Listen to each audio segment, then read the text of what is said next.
Então, pessoal, essa é a parte 2 da aula de equilíbrio hidroscópico. Então, o estudo dessas curvas de distorção através de equações matemáticas vão fornecer informações fundamentais para que sejam adequadas durante diversas etapas do processo de pós-colheita, no manuseio, durante a secagem, principalmente durante o armazenamento, para que possa manter a qualidade desse produto por um longo período. Então, aqui são exemplos de modelos matemáticos que já foram estudados e trabalhados durante muitos anos, né, em unidades armazenadoras, principalmente os modelos de Henderson, né, que são os mais antigos, vem há muitos anos sem trabalhar para soja, milho, arroz. Observa-se que nesses modelos nós temos o teor de água de equilíbrio, vai mudar dependendo do tipo de modelo, mas temos coeficientes A, B, a temperatura, outro coeficiente, a atividade de água, que é a umidade relativa em decimal. Então, todos eles vão variar em função da temperatura e atividade de água. Então, cada produto vai ter o seu próprio coeficiente em cada temperatura estudada. Como que é utilizado esses modelos? Então, esse modelo de Henderson modificado, né, padrão ASAI, 1996, este modelo está sendo usado durante alguns anos já no armazenamento, durante o dimensionamento de aeração, de secadores. Então, esses produtos, arroz, feijão, milho, soja e sorgo, então já tem coeficientes para cada produto, numa faixa de umidade relativa de 20 a 95 e temperatura de 0 a 50. Então, como que vai ser utilizado esse modelo?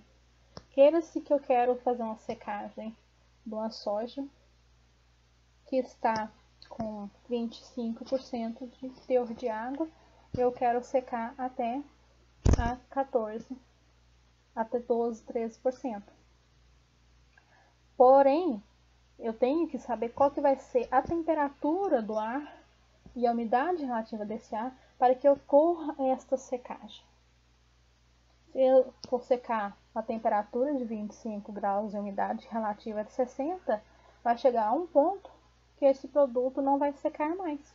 Então, essas curvas vai mostrar qual que vai ser a temperatura ideal e a umidade relativa ideal para que ocorra essa secagem. Um outro exemplo é durante o armazenamento. Observou-se que esses grãos eles estão aumentando, né, estão reduzindo o teor de água, porque a temperatura e umidade relativa exterior está a temperatura muito alta e a umidade relativa muito baixa. Então, esse produto está secando abaixo do que é o recomendado. Então, durante a aeração vai ser o quê? Um jato de ar frio para o quê? Para esfriar esse ar e a temperatura baixar, para que possa ocorrer o reumedecimento novamente desses produtos, para que eles fiquem na faixa ideal de armazenamento. Então, é assim que é utilizado esses modelos. Existem vários tipos de determinação das isotermas, né, experimentalmente. Então, o método dinâmico gravimétrico, então, o produto ele é colocado em um local com temperatura e umidade relativas controladas. Esse ar vai movimentando no produto até que ocorra o equilíbrio. É pesado periodicamente. Quando a massa ficar constante, não tiver mais a variação da massa, o produto está em equilíbrio. Posteriormente é determinado o teor de água. Esse é um exemplo. Essa é uma câmara condicionadora de atmosfera. Então, o produto vai ficar parado em um tecido tipo voal para que possa permitir a passagem de ar durante esse produto. Nesse local é colocada uma temperatura e umidade relativa controlada, são pesadas periodicamente até entrar em equilíbrio. Outro método é o método estático gravimétrico, ou seja, o produto ele é colocado em um recipiente hermético. Nesse recipiente hermético são colocadas soluções aquosas, sais e ácidos que vai fornecer o microclima nesse local. O produto é colocado em tecido onde possa deixar que ocorra essas trocas de ar. O produto é colocado em um local com temperatura controlada, e é pesado periodicamente até que não ocorra mais a variação. Tem que se ater que Soluções aquosas que deixam um local acima de 80% de umidade relativa, e se o teor de água desse produto for muito alto, pode ocorrer a proliferação de micro-organismos. Esse é um exemplo, né? Um local hermético, a solução aquosa, o produto com tecido, onde deixa que ocorra as trocas, né, de vapor de água, um local com temperatura controlada. Então, um exemplo, esse aqui é uma PLD, onde tem uma temperatura controlada. Esses são dessecadores, né, potes herméticos. Nesse local são as soluções aquosas e o produto tecido voal, e vai ficar até que entre em equilíbrio. Esse processo é mais lento, porque como não ocorre uma ventilação forçada desse ar, o ar dentro desse local está parado, então essas trocas de vapor de água ocorrem mais lentamente. Esse aqui é uma tabela com os valores, né, para nesse trabalho, né, de qual foi a umidade relativa encontrada nessas temperaturas 10, 20, 30, 40, 50, com os compostos químicos. Observa-se o cloreto de lítio, né, com umidade relativa baixa, 0,3, 0,11, 0,12, e o cloreto de potássio, umidades relativas altas, 0,84, 0,82. Então, dependendo do composto químico, vai ter uma condição. Temos também o método estático direto, que é um aparelho. Esse aparelho, chamado hidropalme, ele é colocado em um local com a temperatura controlada. O produto já tem um teor de água específico, ele vai fazer a leitura da atividade de água. Esse também é um outro, que faz a leitura da atividade de água, utilizando sais, né, para manter esse microclima desejado.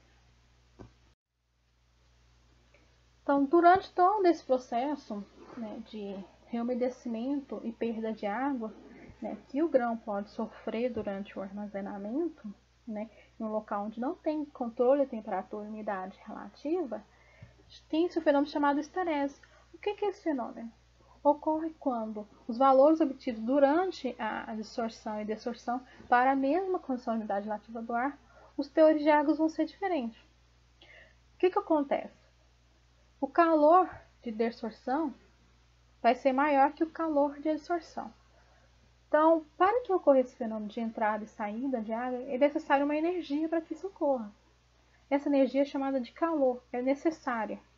Né? Então, para que o movimento de saída da água precisa dessa energia e o movimento da entrada de água precisa dessa energia. Então, vamos no exemplo. Eu tenho um grão de soja, está a 20%. Eu vou colocar esse produto em um local com temperatura de 25 e umidade relativa de 45. Vamos supor que quando eu deixei esse produto nesse local, ele vai perder água para o ambiente e vai ocorrer uma secagem. Ele vai secar até 14%. Secou. Eu vou colocar o mesmo produto da soja no mesmo local, com a mesma temperatura e umidade relativa.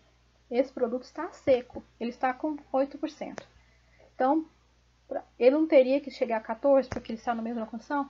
Ele não chega a 14, porque a energia para poder que entre água vai ser diferente. Ou seja, o teor de água dele vai ser menor. Então, o processo de desorção, teor de água foi 14, e o processo de absorção de água, um exemplo, foi 12%. Então, não entrou a mesma quantidade de água no mesmo local. Isso se chama esterese.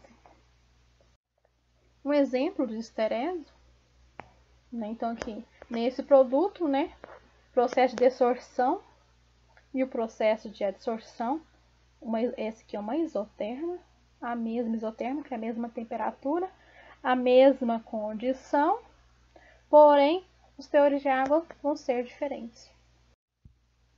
Um outro exemplo aqui são sementes de camburu, baru. Então, são o processo de desorção, essa aqui é uma isoterma, a mesma temperatura, né, de 30 graus, processo de adsorção. Os valores de teor de água vão ser diferentes, porque as energias necessárias são diferentes.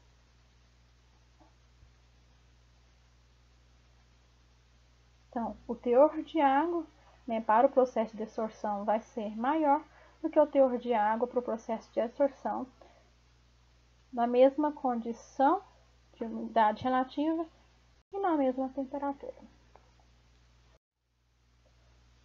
Bom estudo a todos e tenham um ótimo dia.